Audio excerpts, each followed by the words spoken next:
bihi nasta'in wa ala umuri dunya waddin.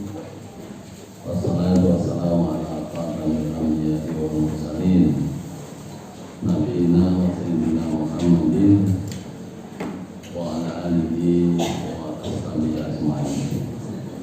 Allahumma alimna bima yanfa'una wa anfa'na bima 'allamtana ya hayyu ya qayyum ya dzal jalali wal ikram.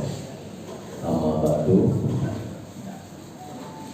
Ma'asyiral muslimin wa muslimat lakum qurra'u Bapak Ibu atau saudara jamaah rutin pengawasan Sabtu pagi Majelis Taklim BWM DIY yang saya hormati rahimahullah. Alhamdulillah pada pagi hari ini kita bertemu kembali untuk melanjutkan kajian kita. Pertama dulu tentang sikap moderat dan bersahaja, bagian dari akhlak fadilah. Dulu pengantar tentang akhlak fadilah sudah selesai, lalu akan memasuki akhlak yang pertama, yaitu sikap al-wasatiyatu wal-i'tidal, atau sikap moderat dan bersahaja.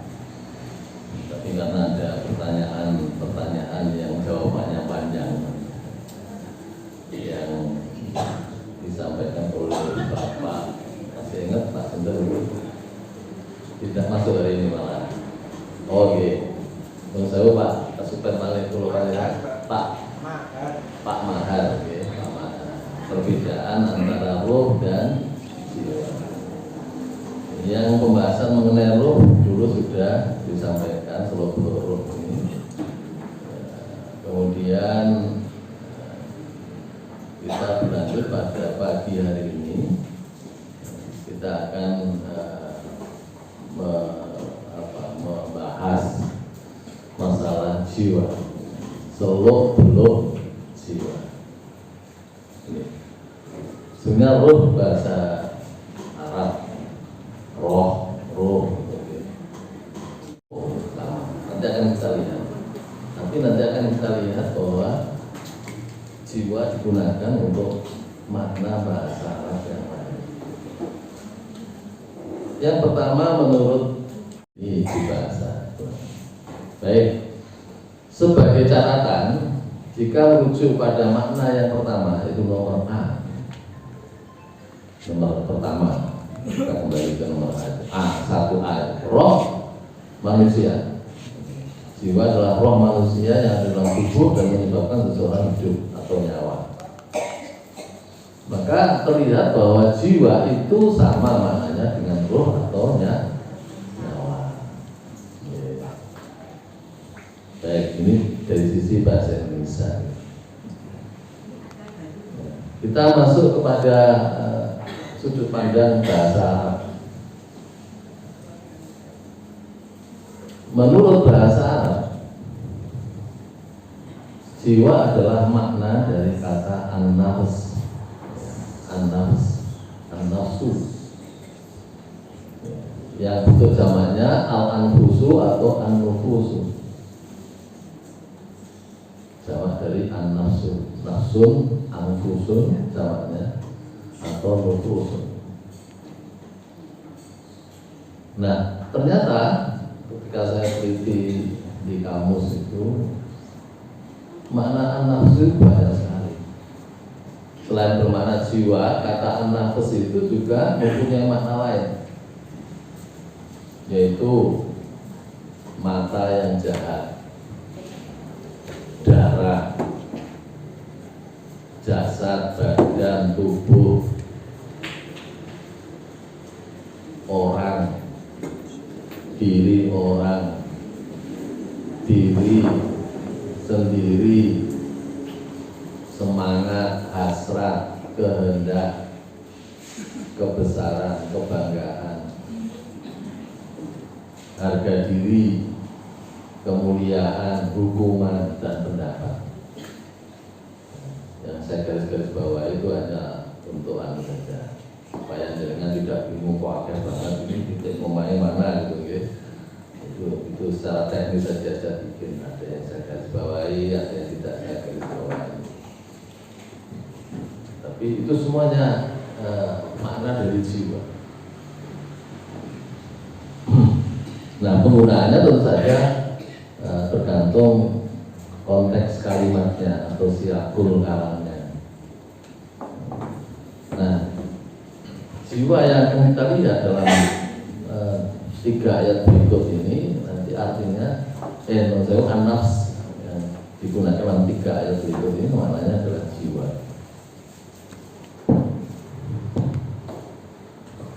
Menurut konsep Al-Quran terdapat 3 macam jiwa atau an-nafs dengan fungsi masing-masing yang berbeda satu sama lain. Secara ringkas ada 3 tadi itu. Yang pertama an-nafsul ammarah bisu. Itu translate, terus kemudian Arabnya atau lebih singkat disebut jiwa amarah. Singkat saja, jiwa amarah. Kalau katanya an-nafsul ammarah bisu, jiwa. Yang kedua an-nafsul lawwamah, atau kita menyebutnya jiwa lawwamah. Boleh kita menyebut nafsu lawwamah. Tapi yang pertama nafsu ammarah. Yang ketiga atau C disebut an-nafsul mutmainnah. An-nafsul mutmainnah atau jiwa mutmainnah. Nah, itu yang ada dalam diri manusia. Jadi saya mengibaratkan begini, Bapak sekalian. Jadi ibaratnya kalau saya sepeda motor gitu ya, mungkin jiwa itu kayak roh itu bisa jadi BBM-nya. Busi nggak akan berfungsi, itu nggak akan berfungsi. Yang lain-lain karburator atau apa nggak berfungsi. Tapi begitu roh dimasukkan, maka hidup. Sama dengan manusia. Begitu rohnya dicabut oleh Allah Subhanahu Wa Taala dan malaikat Israel, ya sudah. Kita nggak bisa apa-apa. Ya kaku aja. Kalau dibiarkan lama-lama membusuk. 12 tahun maafnya. Bahkan pembunuh yang sadis itu memutilasi orang yang sudah tidak ada rohnya kan, potong-potong, masya Allah, ngeri itu ya. Dia nggak melawan, mau nggak ada rohnya. Itu sama halnya dengan motor itu, motor yang tidak ada BBM-nya itu dan tidak dipakai, ya diprotoli oleh tukang servis jadi. Jadi begitu dia diberi BBM, ada penumpangnya membawa lari. Dia bisa hidup dan menghidupkan yang lain-lain. Klakson jadi bunyi, speedometer jadi jalan dan seterusnya. Itu yang sederhana. Mobil nanti lebih canggih lagi, pesawat lebih canggih lagi, komponen-komponennya menjadi itu. Nah kita juga begitu. Jadi ada ruh. Nah, an-nafs atau jiwa ini itu sudah ada dalam diri kita, semuanya sudah ada. Dia nanti akan menunjukkan fungsinya ketika kita masih memiliki ruh. Nah, ini yang menarik. 3 macam jiwa ya. Yang pertama, ini penjelasannya, rinciannya. Jiwa amarah atau nafsu amarah. Lengkapnya kan nafsul amarah bisu. Ya. Amarah. Yang sering di Indonesia itu disamakan dengan marah. Gitu. Oh, dia meluapkan rasa amarahnya. Padahal salah itu. Amarah tidak sama dengan marah. Amarah bahasa Arab, marah bahasa Indonesia. Bahasa Arabnya adalah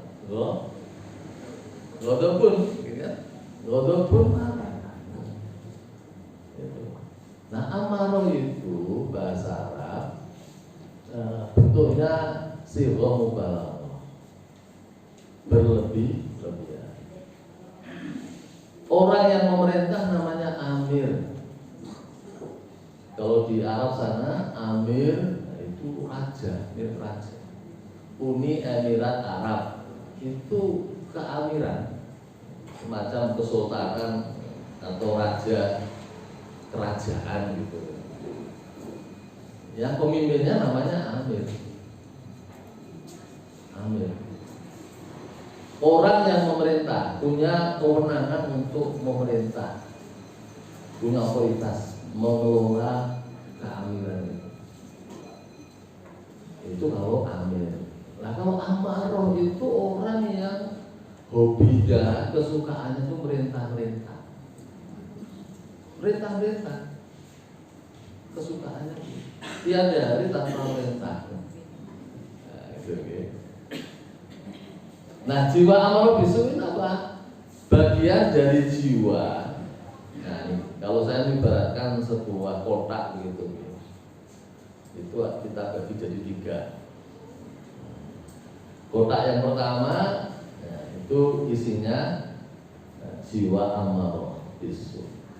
Bagian dari jiwa yang berfungsi selalu memerintah atau mendorong manusia yang ditempatinya untuk melakukan perbuatan yang tidak baik, buruk, jelek, jahat. Itu. Dengan kata lain, sesungguhnya di dalam diri manusia itu ada potensi buruk. Potensi buruk. Di samping ada potensi baik. Nanti akan kita lihat. Potensi buruk.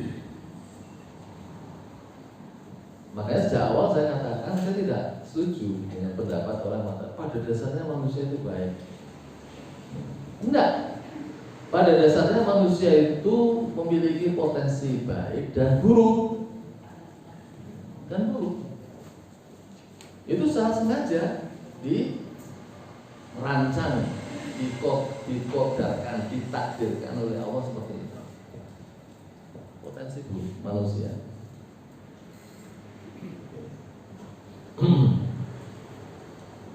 Kalau puasa Ramadan itu kan begitu. Apa? Pintu surga dibuka, setan dibelenggu kan gitu kan. Ramadan itu kan. Nah, ada pertanyaan yang kritis itu. Lah, setan dibelenggu kok Ramadan masih banyak orang yang melakukan kejahatan kan? Kan gitu. Kejahatan. Nah, ini iya karena tidak mendalami ini, menggeluti sampai dalam ini. Oh, ternyata sanajan setan itu dari bangsa jin sudah dibelenggu oleh Allah, tapi kan manusianya masih punya potensi buruk. Lah selama 11 bulan sebelum Ramadan, apalagi dia sudah membiasakan berbuat buruk. Padahal namanya kebiasaan, adat itu nggak mudah. Nggak mudah kalau nggak punya azam, kemauan yang kuat untuk menghilangkannya, nggak bisa. Tetap akan muncul.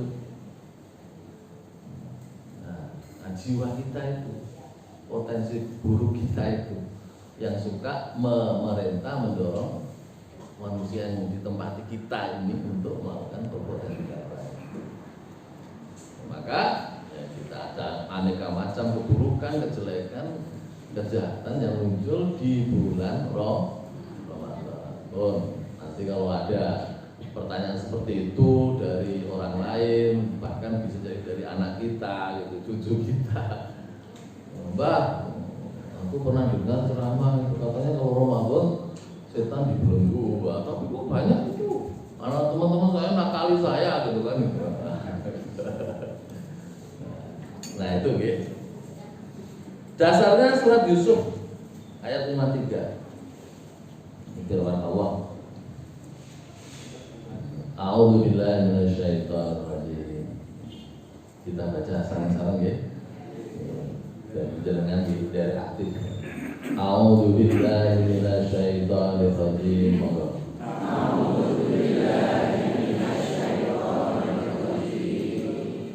Bismillahirrahmanirrahim. Wa ma ubarri'u nafsi. Innan nafsa la ammaratun bisu' illa ma rahima rabbi. Inna rabbi ghafurur rahim. Wadan ma tiada ubari'u aku membersihkan diri, aku membersihkan, aku melepaskan nafsi diriku. Jadi tidak terikat, tidak tergantung, tidak ikut bertanggung jawab. Inna sesungguhnya an-nafsa nafsu atau jiwa la sungguh ammaratun suka memerintah bisu'i kepada keburukan illa kecuali ma sesuatu yakni jiwa rohimah yang telah memberi rahmat, yang telah merahmati Robbi Tuhanku. Inna sesungguhnya Robbi Tuhanku Ghafurun maha pengampun, Rahimun maha penyayang. Ini adalah ucapan Nabi Yusuf alaihissalam yang diberikan Allah di dalam Al-Quran dalam kasus apa itu beliau dengan Zulaikha. Ada keinginan Zulaikha itu kan dia jatuh hati begitu ya pada Nabi Yusuf alaihissalam yang gandengnya luar biasa. Tepat belum kalah gandengnya. Gandengnya luar biasa. Sampai teman-temannya Zulaikha, perempuan tuh karena nggak percaya diajak ke rumah Zulaikha, terus ada prasmanan makan-makan dan seterusnya. Nah, ketika Yusuf muncul itu semua terpana itu dengan kesantingannya si Nabi Yusuf ini. Sampai nah itu kan lagi ngupas apel katanya buah itu, yang dikupas bukan buahnya, tangannya. Nggak sadar ini terpananya. Langgan ini kaya apa nih wong Jawa kerjaan apa? Itu kira-kira itu gambarannya gitu. Itu gambar. Ya, pada akhirnya kan mau diajak selingkuh, tapi Nabi Yusuf kan tidak mau, lari dia. Wah, digondeli, gamisnya sobek di bagian belakang. Nah itu yang jadi bukti di kemudian hari bahwasanya yang Nabi Yusuf tidak bersalah. Sebab kalau bersalah pasti yang sobek bagian depannya gitu, bagian belakang. Baik, jadi itu ya, saya tidak mencuci berlepas diri dari nafsuku, karena memang manusia nggak bisa menghilangkan yang namanya nafsu jiwa ini, nggak bisa. Dia inherent di dalam penciptaan manusia. manusia itu hanya bisa menekan, ya, agar jiwa amarah tidak muncul, ditekan. Nah, kemudian nanti akan difungsikan dua jiwa yang lain. Kita lihat, ini penting. Oleh karena itu jangan heran kalau di daerah Kediri atau Nganjuk, Kediri gitu, itu ada ada seorang kiai. Kiai ini kan ulama istilah, punya santri laki-laki, punya perempuan. Ya, yang perempuan kompleknya dekat rumah kiai, yang laki-laki agak jauh. Nah, pintar ya. Nah, ada secara rutin istrinya itu pada tiap hari Kamis, malam, Jumat sampai itu biru waliden. Pada hari tertentu biru waliden ke rumah orang tuanya di Nganjuk. Nah, rupanya kondisi itu dimanfaatkan oleh kiainya. Panggil santri putrinya, duduk sini dong. Ini saya ini dipijetin dong. Asalnya mau pijet-pijet tangannya, apa sikile, apa. Lama-lama yang lain-lain. Asalnya santri ini sing aktif, lama-lama Pak Yai ini sing aktif. Sehingga apa? Masya Allah, setelah terbongkar itu, ternyata udah banyak korban pelecehan seksual yang dilakukan maafnya oleh Pak Yai. Sampai ada yang hamil. Loh, yang hamil itu kan orang mau pisah. Dan yang hamil tidak hanya satu orang, ada yang dikembalikan ke rumah orang tuanya. Nah, itu baru sadar.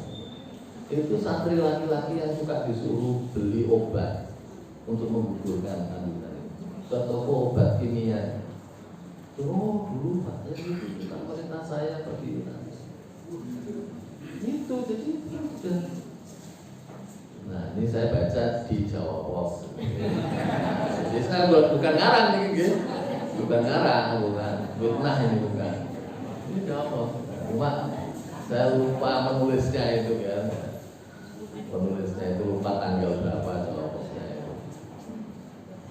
Itu seperti itu. Loh, kok bisa? Ya bisa, karena dalam diri Pak Yai masih ada bercokol namanya jiwa amarah atau nafsu amarah bisu. Nah, itu. Jadi panjenengan kalau melihat kayak gitu, tidak usah heran, ojo gumun. Nah, kan gitu.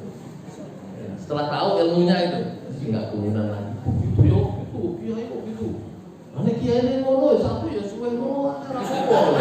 Wah, malah prinsip kota niku. Nah, kiai ini kayak ngono. Berikutnya kemarin di Jombang, saya ingat nggih, putrane kiai ini saat ini kan, putranya kiai di Jombang itu loh.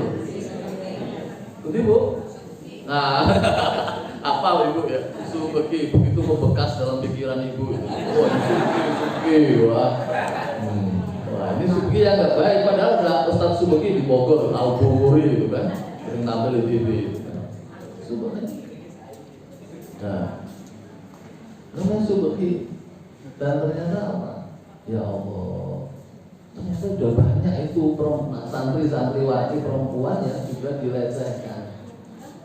Ketika mau ditangkap, Masya Allah, itu Polda Jatim, sampai Polda Jatim turun.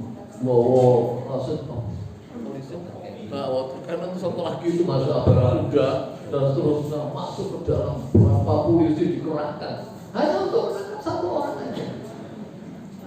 Nah, rupanya bapaknya itu termasuk masih membacking, nggak rela kok anaknya gitu, seperti nggak percaya mungkin begitu. Ya pada akhirnya juga menyerah juga. Walaupun dibela oleh santri-santri senior, oleh ustadz-ustadznya yang membantu dia, seperti itu. Jadi kalau saya bisa terjadi, tapi kan di medsos kan liar itu yang nggak suka pada Islam, wah dibully itu, Wah, kesempatan ini untuk membuli Islam. Apalagi antek-antek PKI gitu kan. Wah, itu kesempatan. Itu seperti itu. Di Bandung itu juga ada itu dai yang juga melecehkan santri-santrinya. Ya itu terkenal juga, tapi bukan alim loh ya. Bukan alim, bukan. Itu seperti itu. Oke, contoh ada banyak. Oke. Dan itu bisa terjadi pada siapa saja, bisa terjadi pada maafnya diri kita. Jadi dalam diri kita ada potensi. Yang kedua,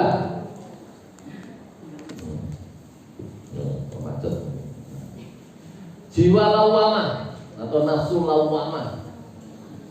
Lawamah itu juga sama, sehingga mubalaghah. Kalau bentuk biasanya laimun, orang yang mencela, mengkritik, mengecam, itu laimun. Tapi kalau hobinya, kesukaannya itu mengecam, mencela, mengkritik, itu sebutannya lawamun. Kok bisa pakai tak marbuto? Karena an-nafsu dalam bahasa Arab itu masuk digolongkan, dikategorikan mu'annas, perempuan. Maka namanya lawamah. Sama dengan amar tadi. Amirun, kalau laki-laki ammar. Tapi kalau perempuan ammaroh. Nah, karena nafsu dia merupakan sifat, maka dia an-nafsul ammaroh. Sekarang an-nafsul lawamah. Apa itu? Bagian dari jiwa yang berfungsi selalu mengecam, mencela atau mengkritik manusia yang ditepatinya sesaat setelah manusia melakukan perbuatan yang tidak baik,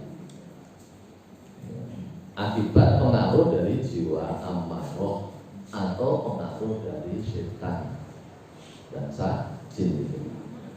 Nah, sudah dikecam. Dasarnya adalah Surat Al-Qiyamah ayat 2. Kita baca ya, sama-sama. Bismillahirrahmanirrahim. Wala uqsimu bin nafsil lawwamah. Wa dan la uqsimu, aku bersumpah bi dengan an-nafsi jiwa al-lawwamah yang suka mengecam. Oke. Jadi itu dasarnya. Jadi ini bagian dari jiwa manusia. Maka apakah kita punya? Tergantung kita menghidupkan tidak. Potensi baik kita ini termasuk potensi baik. Contohnya gimana? Setelah kita melakukan keburukan, kok tiba-tiba kita nyesel. Nah itu sudah ada tanda-tanda jiwa lawamah kita berfungsi. Ibu suatu saat masih ingat pengalaman masa muda dulu ibu, ya nyetoti putranya, mau nangis uangnya jauh, wah, bapak suamboi, wah, habis itu ibu di kamar nangis di orang ketok putranya itu nangis tutup. Anakku kok cetok itu betul yuk. Padahal bisa tak kandung, tak lahir ke tokoan pati gitu kan. Kok sampai begitu? Teringat itu terus jadi nangis, nyesel. Nah, nyesel. Yang lebih anu lagi, orang berdosa luar biasa. Ya, masuk. Nah, kemudian apa? Tobat. Atau orang beragama lain, kafir dia. Lalu muncul kesadaran baru, ada hidayah, dapat hidayah yang mampu menangkap hidayah itu. Nah, hidayah itu sudah ada dalam tubuh kita sesungguhnya, ya, dalam diri kita. Di luar juga ada Al-Quran, ya. Itu hidayah, ada Nabi, agama Islam itu hidayah. Tapi dalam tubuh kita itu sudah ada hidayah yang diberikan oleh Allah pada semua manusia. Nah, setelah itu dia sadar, akhirnya bertobat, masuk Islam, jadi mu'ah. Itu adalah bagian dari berfungsinya nafsu lawamah. lawama. Pernah suatu saat pengajian malam, habis pengajian itu ada orang tubuhnya itu bertato, menutup. Nah ternyata dia itu nunggu saya, gitu kan. Baru kemudian mengungkapkan dia ingin masuk Islam, kan gitu, ingin masuk Islam. Padahal tadi cuma lewat aja, saya pengajian tuh dia lewat. Kok tertarik dengan ceramah saya itu pengajian. Terus dia mandek gitu. Nah, ya sudah, sambut. Saat itu juga kita gelar acara prosesi masuk Islam. Ya. Terus saya ceritakan soal bagaimana ada orang yang juga jahat. Waktu saya ceritakan Anton Medan, masih ingat Bapak Ibu sekalian, ada Anton Medan, orang Cina. Itu dia udah melakukan molimo sama monem. Ya, molimo itu apa tuh? Minum, terus main, madon, madak, terus bukan, satu lagi apa? Maling. Dari maling dulu, duitnya akeh, terus minum ada, nah, terus main, terus madon, ada madonnya. Itu. Nah, monomnya mateni. Tadi yang disebutkan tadi. Mateni orang. Itu namanya Anton Medan. Makanya dia pernah menghuni lapas Nusa Kambangan. Saya ceritakan begitu. Tapi dia bertobat, luar biasa, dia membangun sebuah pesantren di Jakarta, pesantren At-Tawwabin. Muridnya, santrinya diberi syarat, dia bisa menerima murid itu asal dia mantan narapidana. Nah, itu. Kalau orang baik-baik gak diterima, mantan narapidana. Itu. Makanya diterima. Saking banyaknya, kemudian dia membangun unit 2 di tempat lain. Dia bangun masjid. Seperti Adretum Cina itu siapa namanya tadi? Anton Medan. Nah ketika saya cerita begitu kepada dia malah bilang, nah saya sudah sering masuk penjara, 13 kali masuk penjara. Masya Allah, berarti apa itu namanya itu? Residivis. Ya Allah, tapi hebatnya dia bisa menangis. Jadi dia mencari kesempatan, dia udah ada keinginan untuk masuk Islam sih. Nah, selalu ada halangan. Nggak tahu waktu itu dia lewat kok kuat banget gitu. Nah itu namanya apa? Nafsu lawan. Alhamdulillah itu potensi baik yang diberikan oleh Allah Subhanahu Wa Taala. Yang ketiga, kalau kita sudah sering memfungsikan nafsu lawamah dan menekan nafsu ammarah, maka kita membuka jiwa yang ketiga. Berfungsinya jiwa yang ketiga disebut dengan an-nafsul mutmainnah, jiwa mutmainnah. Mutmainnah itu artinya tenang, jiwa yang tenang. Apa itu? Ini yang paling baik, potensi baik yang diberikan oleh Allah Subhanahu Wa Taala, yaitu bagian dari jiwa yang berfungsi menghadirkan ketenangan dalam diri manusia. Karena senantiasa merasakan kehadiran Allah di sekitarnya dimanapun dia berada. Di tempat ramai dia ingat Allah, di tempat sepi dia ingat Allah Subhanahu Wa Taala. Dalilnya surat Al-Fajr. Ya, terkenal itu yang panjenengan, sebagian panjenengan ada yang hafal itu. Mari kita baca bareng-bareng ya. Bismillahirrahmanirrahim. Ya ayyatuhan nafsul mutmainnah, irji'i ila rabbiki radiyatan mardiyah wadkhuli fi ibadi wadkhuli jannati. Ya ayyuha, ya ayyatuha, wahai an-nafsu jiwa al-mutmainnatu yang tenang, irji'i kembalilah kamu. Nah, pakai i karena perempuan muannas. Kalau laki-laki irji. Nah, irji aja kalau laki-laki. Tapi kalau perempuan irji ya. Ila kepada Robbi Tuhan, ki engkau, ki kamu, ila Robbiki, kepada Tuhanmu, rodiyatan, dalam keadaan senang, mardiyatan, lagi disenangi. Fadkhuli, fa maka, udkhuli, masuklah kamu, fi di dalam, ibadi, hamba-hambaku, wadah, udkhuli, masuklah kamu, jannati, ke dalam surgaku.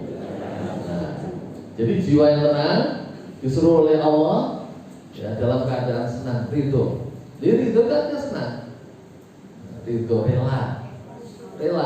relawan itu orang yang bekerja atas dasar senang, nggak dibayar orang ngomong itu relawan. Karena orang relawan kok jalur bayaran. Nah, ini dipertanyakan itu kan, dipertanyakan. Mardiyatan diridhoi, disenangi oleh siapa? Oleh Allah. Satu oleh Allah, kedua malaikat. Kemudian masuklah dalam golongan hamba-hambaku yang soleh tentu saja dan masuklah dalam surga. Oke, itu jiwa yang tenang. Alhamdulillah, Bapak Ibu sekalian, saya sudah sampai ke tingkat mutmainah. Karena istri saya namanya Siti Mutmainah. Itu ada di belakang tuh.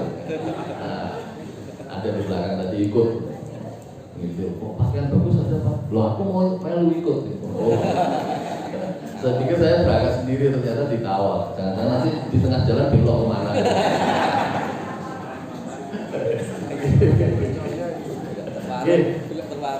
Saya kira itu satu rahmat dari Allah Subhanahu wa taala. Ini merupakan jiwa yang dirahmati oleh Allah Subhanahu. Jiwa lawamah dan jiwa ketiga-tiganya ada dalam diri kita, tidak akan hilang sepanjang kita masih hidup. Tugas kita menekan bagaimana jiwa amal tidak berfungsi, kemudian membiarkan jiwa lawamah dan mutmainah itu terbuka dan aktif dalam diri kita. Kalau lawamah sudah sering, maka tinggal mutmainahnya. Tenang dalam kondisi ramai, sepi, tenang. Innallaha akan kemana bersama ini. Demikian yang dapat kita renungkan. Sayang sekali kita belum bisa masuk ke dalam akhlak fadilah yang pertama, yaitu al-wasatiyah. Insya Allah pada pertemuan yang datang kita akan masuk. Karena hari ini tidak boleh ada pertanyaan. Boleh? Oh, boleh. Baik. Baik, terima kasih. Assalamualaikum warahmatullahi wabarakatuh. Silakan berbincang yang saya satu. Tidak bertanya mau lagi karena sudah hampir setengah. Assalamualaikum warahmatullahi wabarakatuh. Mukidan dari Imogiri, pembahasan tentang jiwa dan perbedaan roh dan jiwa ini sangat menarik. Tapi kemudian malah timbul pertanyaan lagi yang hampir sama. Kita sering mendengar adanya badan jasmani dan rohani, termasuk kemudian ada santapan jasmani dan santapan rohani, bahkan sehat jasmani dan rohani. Jadi barangkali berkembang pada bagaimana penjelasan pembagian tentang badan yang jasmani dan rohani itu. Itu aja. Oke. Assalamualaikum warahmatullahi wabarakatuh.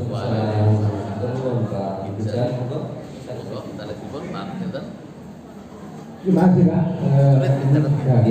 Bapak Sinan saja. Komarudin dari Suryoso. Apa beda nafsun dan hayatun Pak? Nafsun dan hayatun. Ya, terima kasih Pak. Oke, tunggal balik Bapak. Silakan. Nama dan asal Bapak. Nanti ada ibu-ibu. Nama Antaufan dari Merpati. penceramah dan mengatakan nafsu itu 4. Al-wama, sufiah, mutmainah, sufiah yang belum tercantum dalam itu. Apa itu artinya nafsu yang sufiah? Jadi nafsu sufiah ya. Terima kasih. Baik, terima kasih. Cekap ya, ikut ya. Enggak, satu lagi Satu ibu-ibu lagi. ada, ibu-ibu. Oh, saya mau ibu-ibu. Oke, monggo. Satu lagi. Kita beri kesempatan yang ibu-ibu, oke? Monggo, Pak. Nggih, mic-nya nggih. Nggih. Nggih, dari mana, Bu? Dari jalannya Dunia. Dari? Dekat. Mana, Bu? Pilahan. Oh, Pilahan. Dekat sini aja. Ini Ustaz, saya mau nyuwun besok. Nggih. Apakah roh itu nanti di akhirat saling mengenal? Saling mengenal. Itu ada. Nggih. Oke. Ya cekap. Yang pertama tadi. Pertama dan Bapak Wijar Mobilin tentang jasmani dan rohani. Ya, kan begitu jasmani ya badan wadah kita ini dengan segala macam. Kita ada mata, telinga dan seterusnya itulah itu jasmani. Yang kemudian rohani, roh, yang tidak tampak oleh kita, rohani. Yang masing-masing punya makanan berbeda-beda. Kalau jasmani ya nasi dan seterusnya dan kawan-kawan itu nasi. Sepanjang itu rohnya masih ada. Kalau sudah nggak ada rohnya ya sudah nggak bermanfaat. Nggak akan dikasih apapun dia nggak akan bermanfaat. Itu jasmani. Rohani beda. Nah, rohani ini yang kemudian makanannya ya seperti ini sekarang ini. Ya, sesuatu nasihat, sesuatu yang sifatnya imateri, yang tidak berwujud materi. Itu makanan dari roh atau istilahnya rohani, roh itu. Seperti itu. Oke. Saya kira jawaban saya seperti itu, Pak. Jadi memang dibagi dua, jasmani dan rohani. Itu harus diingat. Jangan kalau kita membesarkan anak kita yang dibesarkan jangan tubuhnya aja. Kok kurus, kurang gemuk, kurang olahraga gini-gini. Tapi nggak pernah diberi asupan rohaninya. Memberi kasih sayang itu bagian dari memberikan asupan kepada di Wiro Brajan itu ada anak hidupnya di jalan, anak jalanan, anjal. Ternyata setelah diselidiki itu, ternyata dia itu anak Jakarta, yang orang tuanya itu kaya. Nah selama ini hanya dikasih duit. Dicukupi kebutuhan jasmani. Rohaninya tidak. Nggak ada sentuhan nasihat, ngomong apa aja nggak ada. Karena sibuk orang tuanya cari duit. Gitu, cari duit. Nah ini penting. Nah, kita juga begitu anak-anak kita jangan lupa diberi nasihat. Ad-dinun nasihat, agama itu nasihat. Jadi nasihat kita isi dengan yang berbau agama, terutama. Yang lainnya boleh, tapi yang tidak bertentangan dengan nilai-nilai agama. Maaf karena begini kaitannya tentang jasmani tadi. Menurut saya kalau di rumah sakit itu malah bagian jasmani itu terdiri dari jiwa dan raga. Maka di sana ada poliklinik jiwa. Nah, jadi jiwa itu kalau saya pahami di konteks itu malah bagian dari jasmani. Contoh lagi misalnya orang yang pernah dengan pekerjaan yang sakit jiwanya bukan rohaninya. Sehingga kalau dia rekreasi katakanlah berlurang misalnya, karena ada potensi baik, kalau ada potensi hotel ya, nanti gitu ya. Kalau itu yang sakit rohaninya, itu nanti di sana bisa malah tadi yang masuk hotel bukan ke alamnya. Tapi kalau rohaninya baik, jiwanya yang tidak baik, di sana kemudian boleh di alam, yang kemudian fresh jiwanya. Lagi kelihatannya Pak ini jiwa itu bagian dari jasmani, jiwa dan raga. Makanya ada poliklinik jantung, ada poliklinik mata, tapi kemudian ada poliklinik jiwa, tidak ada poliklinik rohani. Sementara kalau sakitnya rohani itu bukan ke dokteran tapi kepada ustadz dan kiai itu. Dan obatnya ya tadi semacam pengajian, kemudian baca Quran, zikir dan seterusnya itu. Betul ya? Kaitannya dengan jiwa tadi. Tadi kan saya katakan, ya, jiwa bagian di dalam diri kita, gitu kan. Tapi begitu ada rohani, roh, ya, maka jiwa yang ada dalam diri kita mulai berfungsi gitu loh. Mulai berfungsi. Tapi kalau rohnya hilang, jiwanya nggak berfungsi. Nah, cuma bagian dari diri kita ini yang tidak, bahasanya tidak tampak. Seperti hati ya, hati. Nah, hati itu kan kalau fisiknya kan yang kurang-kurangnya kayak darah gitu kan, lever itu kan, itu. Tapi ketika berikutnya, oh ternyata hati, kolbun, kulub itu, nah, tidak seperti itu. Akal itu kan otak. Tapi dalam fungsinya ternyata juga di situ akal lebih luas lagi fungsinya itu. Otak yang rumit banget, sel-selnya banyak sekali, jutaan sel itu luar biasa. Tapi dalam fungsinya ternyata luar biasa. Okay. Tapi itu semuanya tidak akan berfungsi kalau tidak ada roh. Begitu rohnya hilang, sudah mati semuanya. Sama dengan itu. Jadi sebenarnya menurut saya tidak salah. Kalau akan mengatakan ini apa tadi itu? Jiwa, raga, jiwa raga. Oke, nonton Pak ya? Oke. Tadi yang kedua. Komarudin ini tentang nafsu dan hayat. Nafsu dan hayat itu Pak. Oke. Nah, nafsu tapi sudah saya Pak tadi. Oke. Nafsu tadi sudah banyak sekali itu artinya. Salah satunya adalah artinya jiwa. Hayat artinya hidup. Ya. Kalau laki-laki hayyun. Allah la ilaha illa huwal hayyu. Nah, al hayyu. Allah itu dikategorikan laki-laki dalam bahasa, okay? Dalam komunikasi bahasa, ilmu bahasa, Allah harus diwujudkan. Dia masuk golongan laki-laki atau perempuan supaya nanti kalau kata gantinya domirnya itu jelas. Dia pasti huwa, ya kan? Mana huwa, hi, begitu. Nggak ada ha nggak ada. Jadi itu. Jadi untuk kepentingan komunikasi berbahasa. Nah, kalau perempuan hayatun. Ada hayatun itu hidup tapi orang yang hidup tapi perempuan. Tapi makna lain dia ular. Ya, di dalam Al-Qur'an itu ada arti yang lain. Jadi dalam bahasa Arab itu banyak satu kata mempunyai banyak arti. Ya, kata nggih yang ketiga. Menurut saya Gofar tadi ya. Pak Gofar tadi apa? Tentang dapat. Oh ya. Saya justru sedang mencari itu dalilnya apa itu nafsu sufiyah itu kan. Ya, kalau ini kan jelas Al-Quran. Nah itu kok tidak ketemu itu sufiyah. Nah itulah. Ya, kalau orang namanya sufiyah banyak. Saya punya ya. Saya ada jamaah namanya Bu Sofia. Bakul sate. Itulah ya. Saya sedang penasaran mencari ini dalilnya apa kok dibagi pada Sofia itu. Kan harus begitu. Kalau ini jelas dari Allah Subhanahu.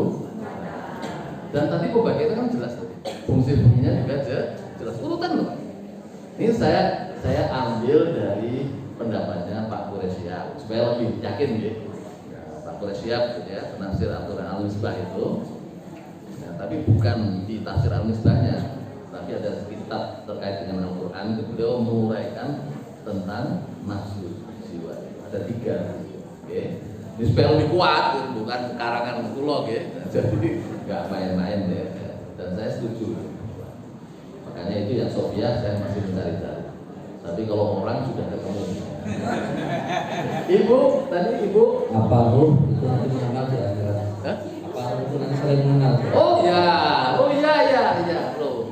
Hakikatnya kan kita ini roh sebenarnya yang berfungsi, bergerak, ya kan? Bukan jasmani kita. Makanya jangan sangka kamu kalau orang itu mati ya, tapi dia hidup. Ya memang hidup, rohnya masih hidup, ya kan? Makanya kita diajari dengan kalimat inna lillahi wa inna ilaihi raji'un. Kita milik Allah dan kita akan kembali kepada Allah. Kita milik Allah itu jasadnya meninggal, itu jasadnya, ya jasadnya. Tapi rohnya masih hidup. Kembali kepada Allah. Dia gimana? Kembalinya melalui proses dari alam dunia ke alam barzakh, kan gitu ya. Baru nanti ke alam akhirat. Di akhirat ketemu Bu, nanti dikembalikan lagi wujudnya, punya fisik lagi. Apa gampang loh? Inna dzalika 'ala Allah yasir. Ya, bagi Allah hal seperti itu mudah. Menciptakan sesuatu yang awal. Allah itu badius samawati wal ardh dan segala isinya. Pencipta pertama kali, semuanya serba pertama, nggak pakai niru-niru. Tapi Allah juga bisa mengembalikan. Ketika rusak bisa mengembalikan, dan itu mudah. Inna dzalika 'ala Allah yasir. Mengembalikan orang pada bentuk semula itu gampang, ya kan? Ada mobil, ya model apa, gitu kan? Rusak, hancur, lebur, mau dibikin baru lagi, gampang. Apanya gampang. Beli yang baru lagi, nah, kan gitu. Yang rusak ya rusak sudah kan. Beli yang baru. Kalau Allah tadi itu ya udah diciptakan yang baru lagi. Rohnya masih tetap. Gitu. Ngerti nggih? Bu, nggih. Nanti saling mengenal, Bu. Makanya Allah mengatakan besok kalau suami, istri dan anak-anaknya soleh semua, nanti akan dikumpulkan, Allah dipertemukan di surga. Nah, kan gitu kan? Sebuah rumah yang lebih indah dari rumah kita di dunia. Nah, tentu nggih. Makanya jadikanlah istri kita, suami kita, anak-anak kita jadi anak-anak yang soleh supaya nanti reuni di sana. Reuni, oke, ketemu kembali di surga. Di jannatin na'im yang penuh dengan kenikmatan. Kata nggih?